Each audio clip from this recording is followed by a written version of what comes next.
I just walked one step after the other. It's been a long life.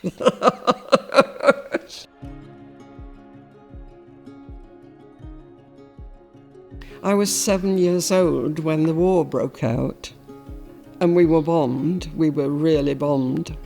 And life was extremely hard in all sorts of ways.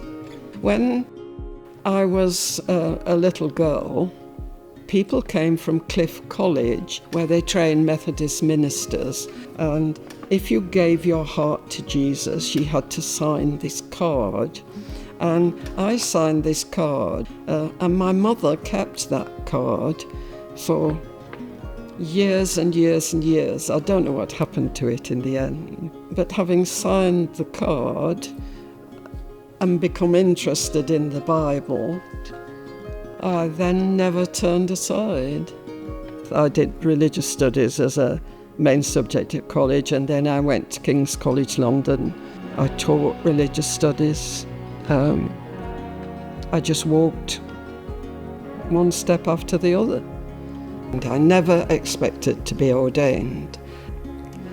So I became a reader. They'd just allowed women to be readers in 1976. And every step along the way has been all as God wills. I have never gone along and said, I'd like to do this or I'd like to become that. And I was sent off to one of the first selection conferences that took women. And I was sent off to Salisbury to train. And at the end of that course, of course, then we were allowed to become deacons. I've always, the focus has been on the work with the Bible. I just wait for what comes out of the text next, as you might say. And certainly a Bible passage that I will have at my funeral, I'm almost certain, is Ecclesiastes 3.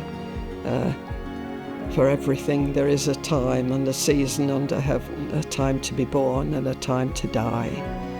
When I read that passage at a funeral, I always end it at the verse that says, what God does, He does consistently.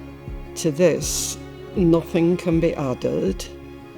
From this, nothing can be taken away. As I grow older, I know how right it is.